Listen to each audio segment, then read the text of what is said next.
Having new Doctor Who on Christmas Day is one of the best parts of Christmas, quite frankly. And the fact that Christmas specials are now back, and back for good, fingers crossed it doesn't get cancelled, is genuinely fantastic. But I thought in today's video, as we're rapidly approaching Christmas Day itself, why not go through a tier list and rank every Doctor Who Christmas special so far. As a little bit of jeopardy for this video, you'll see later on whether I decide to add in the additional rankings of the New Year's specials for the Jodie Whittaker era or not, because that's exciting. You know the drill, we'll just jump straight into the tier list. Okay, so we'll start right at the beginning, back in 2005, the first ever Doctor Who Christmas special. Before you correct me in the comments, I am aware of the Feast of Stephen from 1960-something that, well, I mean, we talk about Russell T Davies breaking the rules of Doctor Who with the fourth wall breaking.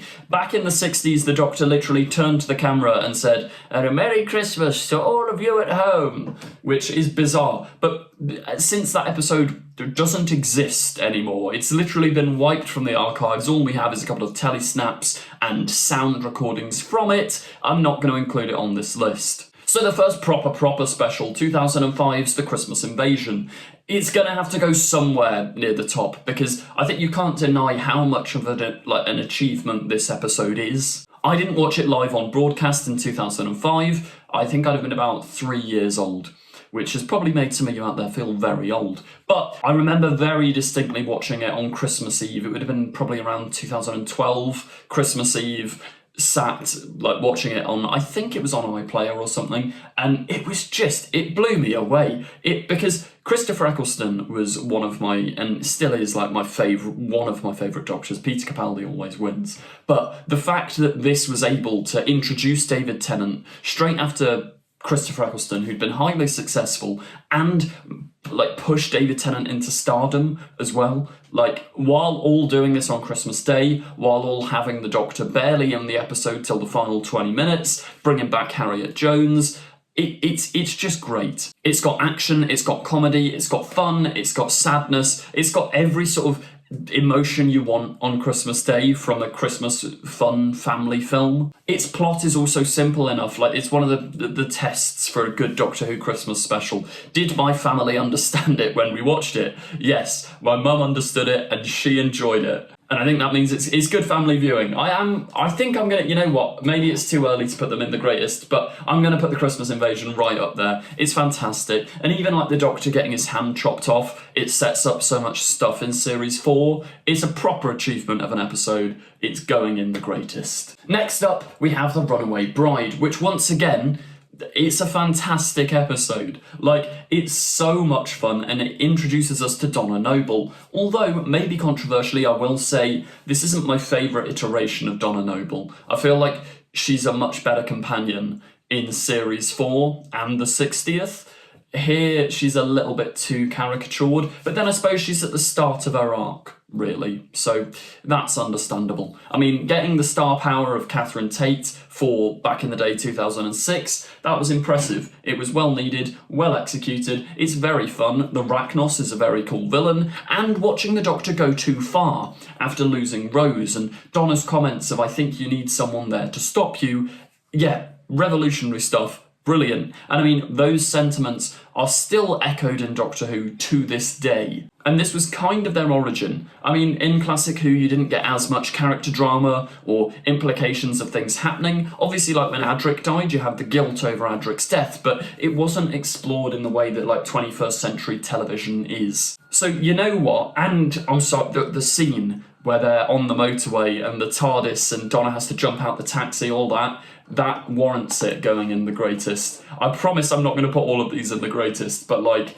that scene alone is one of the best bits of storytelling in Doctor Who. Like, as a child who has spent many hours driving down the motorway, being incredibly bored, after seeing that episode, I never stopped going, oh, like, imagine the TARDIS like flying down here and then you jump out, and it's so cool. It's one of those episodes that can be really appreciated by kids and by older people as well. It's once again brilliant family feel. Next up, we have Voyage of the Damned, which, fun fact, is the most viewed episode of Doctor Who, the revival, of all time. And you can see why. It was Doctor Who at its peak of fame and fun. You had Kylie Minogue as the guest star, which obviously it's still impressive now, but especially at the time, huge deal. If you've read The Writer's Tale, Russell's book, talking about when he was making Doctor Who, it was a massive deal. And you know what? It's a pretty good episode. I wouldn't say it hits the highs of the other two that we've listed so far, although a lot of people would disagree. It's basically just Doctor Who does a disaster movie. And I can't lie, disaster movies aren't my favourite type of movie.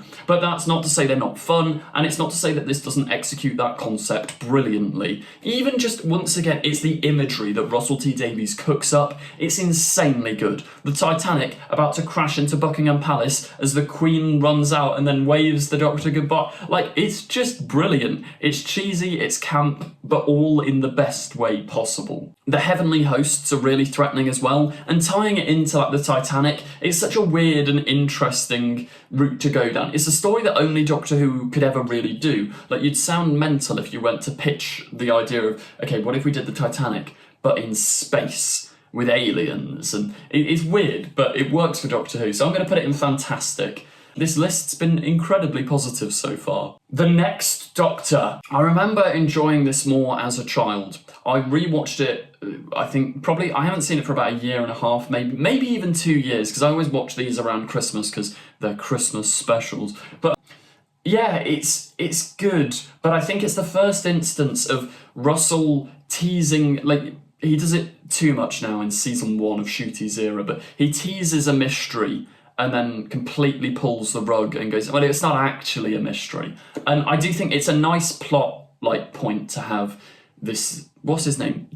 Is it David Jackson? Jackson Lake. Having, I don't know where David Tennant, I don't know. But Jackson Lake not actually be the Doctor. It's a very good character beat, but I don't know, and I suppose it is fun though, like the big stomping Cyberman thing. It's maybe a little bit silly.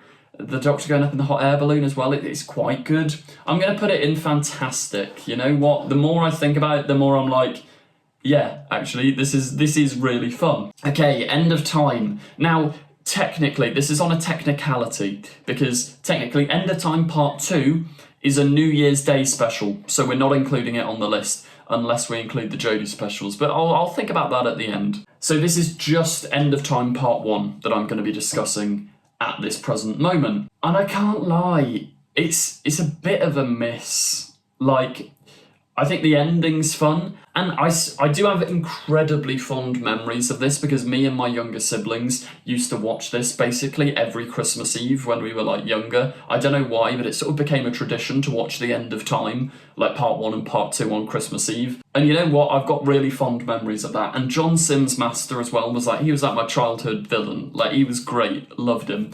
But I don't know, there's quite a few moments that are almost too OTT, like the dinner time and all of that random stuff with the Master becoming Skeletor. I don't know, I don't hate it. And like the Naismith's mansion and all of that, they're not very interesting villains. It's kind of just Russell T Davies going like, rich people bad, which he always does, but he usually does it in a more interesting way. This is just kind of like two-dimensional, one-dimensional. I'm going to put it in okay. Part 2, if Part 2 was included, it has some of the best scenes of Doctor Who ever, and I stand by that. Like, the Doctor jumping out of that ship, falling through the ceiling, landing on the floor in front of the Time Lords, and then the Master, and all of that. That is peak Doctor Who. The 4 knocks thing, as well, is one of the best plot twists in TV history, but Part 1 doesn't quite do it for me. Also, Donna is just sort of shoved in there for no reason. It's kind of like, yeah, Donna's here. Although Wilf is a fantastic presence to have. So, yeah, it's somewhere in between okay and good. It's not bad. It's nowhere near bad. A Christmas Carol. I have controversial opinions about this. A Christmas Carol, not the Doctor Who episode, the book, the novel, or the show, which has been recently adapted by Mark Gatiss. I say recently, I have no idea when it was, but I saw it recently. it's fantastic. Like, I love A Christmas Carol. The idea of, like, Scrooge and the three ghosts visiting him in the night. It's such, like, a classic ghost story for Christmas. It's brilliant. So you'd expect me to love the Doctor Who version of it, but I really can't place my finger on what it is, but it doesn't quite hit for me. And I love Matt Smith's Doctor. He was like my first Doctor properly as a kid, but there's something about him in this episode that just feels a little bit off. And I have no idea what it is, because it's not like Matt Smith's giving a bad performance. I also think, like, the fish, I don't know, I was never fully on board with that idea. It's a bit too random.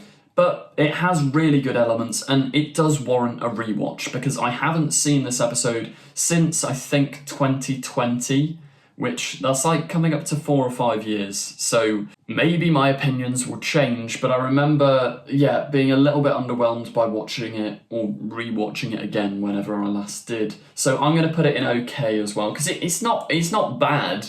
It doesn't bring me the same highs as a lot of other episodes. The Doctor, the Widow and the Wardrobe. Once again, as a kid, I absolutely loved Narnia. And I love that also all of the Stephen Moffat, like, Christmas episodes are like parodies of things. So you've got A Christmas Carol, then the Lion, the Witch and the Wardrobe, then The Snowman, and then I suppose Time with the Doctor isn't really a parody of anything, unless it is, let me know in the comments. Then Last Christmas is in Last Christmas. Husband's a River Song, I don't know. But we'll get to all of those later. Yeah, it's a fine episode. I think the start's really good, the end's quite nice, but the middle section, bland, a little bit bland. I do like Cyril opening up the present and going in and it being like Narnia, like, that's all very fun, very cool. The idea of the Doctor as, like, the sort of caretaker of that big house, that's nice. I'm going to put it in okay, because, it never quite hits. It is just, it's okay. It's never one I'd choose to watch. A Christmas Carol and The Doctor, the Widow and the Wardrobe.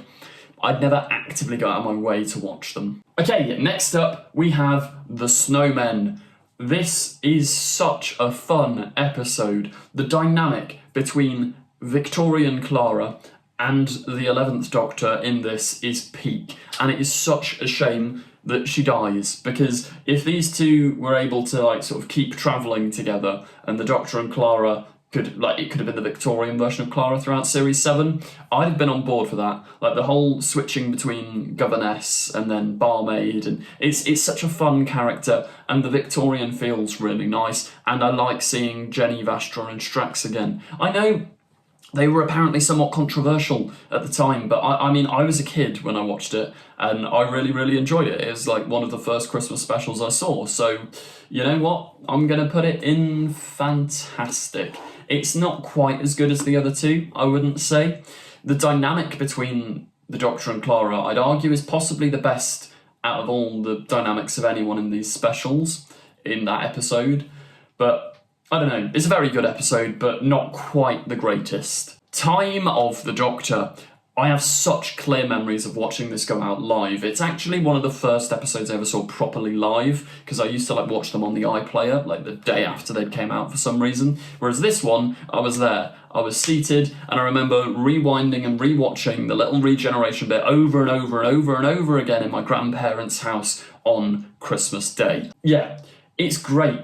It's not the greatest. It's going next to The Snowmen and fantastic, because there's a few plot points in it which are a little bit silly maybe, and it's a bit quick to wrap up Matt Smith's arc as the Doctor, but it did leave time to bring in Peter Capaldi, who is once again the best Doctor ever. So yeah, you know what? Time the Doctor, going in fantastic. Like, what a regeneration scene. What a culmination of the Matt Smith era. Okay, Last Christmas. Despite Peter Capaldi being my favourite Doctor by a long stretch, this is going in bad. I'm never compelled to rewatch it, and every time I am, I'm kind of like, oh, that was fine. It feels like, and obviously it makes sense because Moffat was writing Sherlock, but it feels like Sherlock crossed with Doctor Who, crossed with just, like, Christmas, which you'd think that sounds good, but if you've watched the Sherlock Christmas special, dearie me, there's something which just doesn't quite hit. And I love Nick Frost, like the Cornetto trilogy, those are like 3 of my favourite films,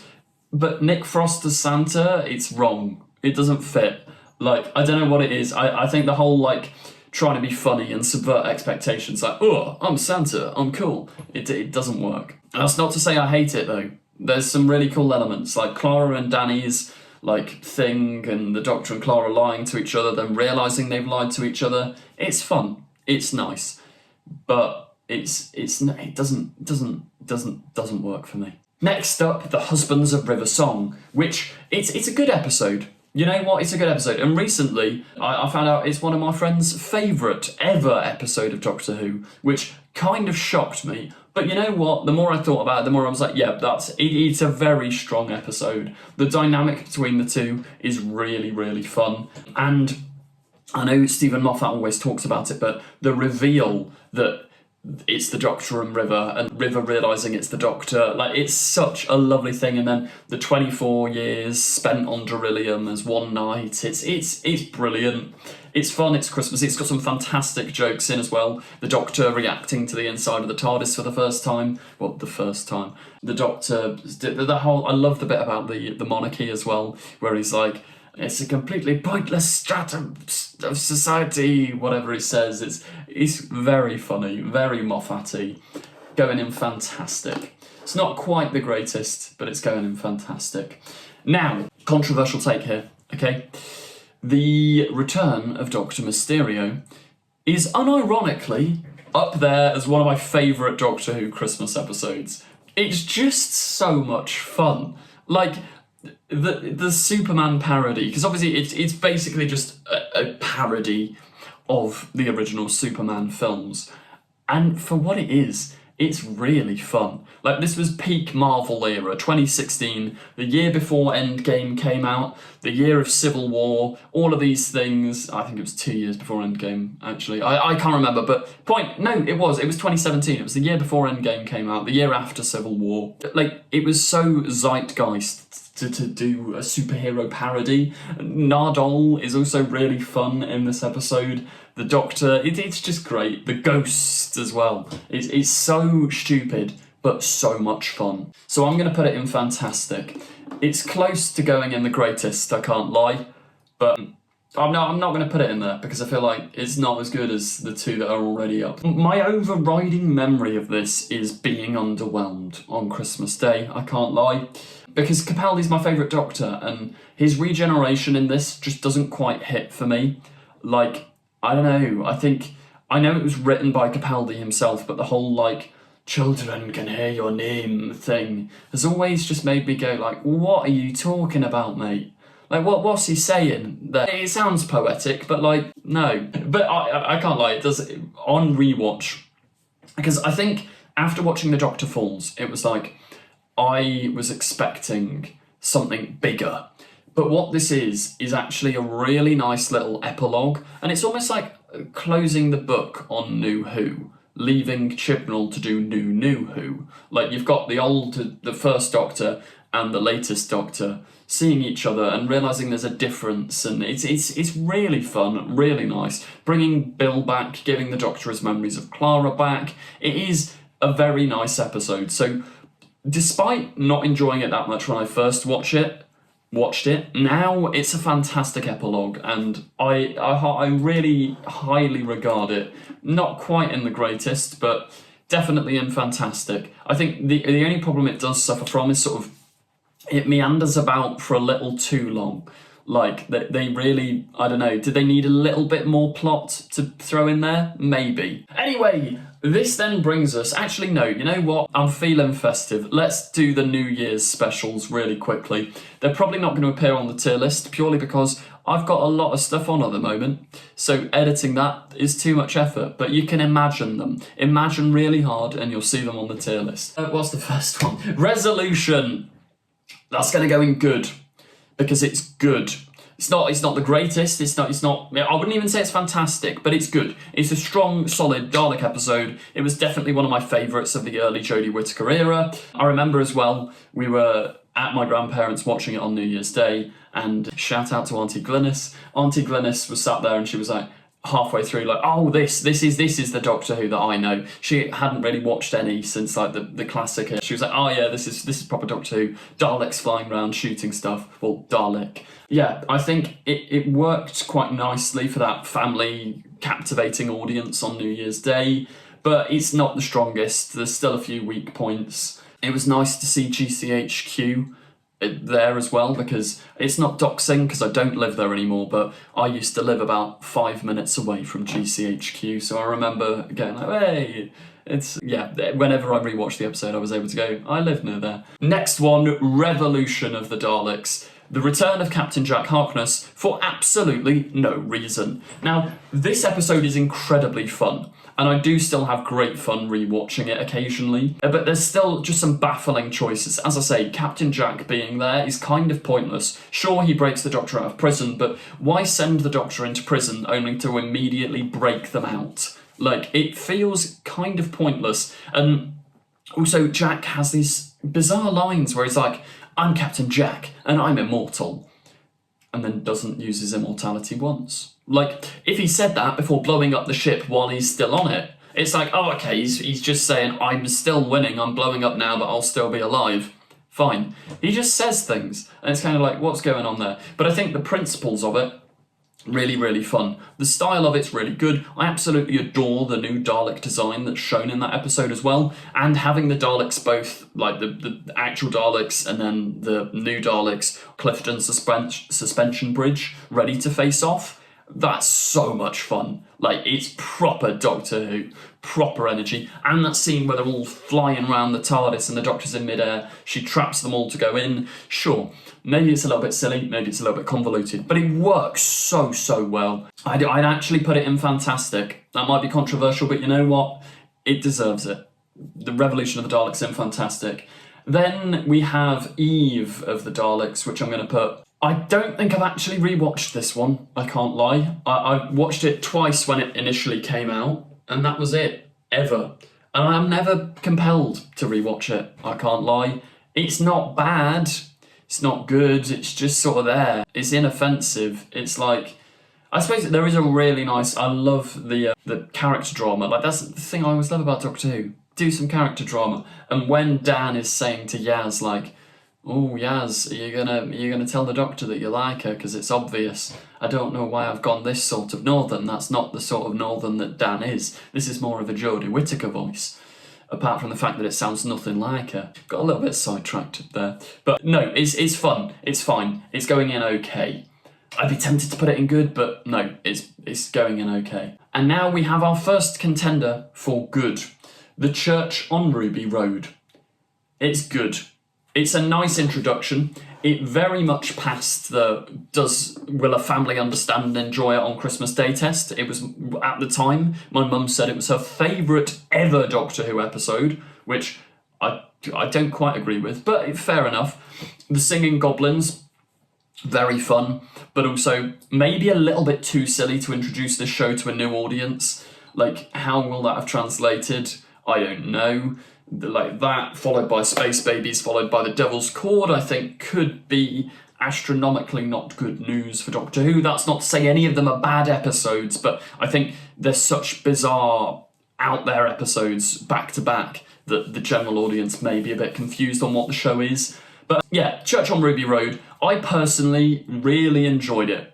I didn't think it was the best thing ever, but I was like, this is solid. If the new era builds on this, I'm here for it. Ruby's really fun in it. Shooty Gap was brilliant in it. Like, this is one of my favourite. I think it is... The Giggle is my favourite performance of Shooty Gap, was like right when he bi-generates. His Doctor is so good there. Then I think this is fantastic as well. Like him running along the rooftops, like yeah, you saw a ladder and you just hopped on, all of that. It's so fun, so doctory. It's just wonderful stuff.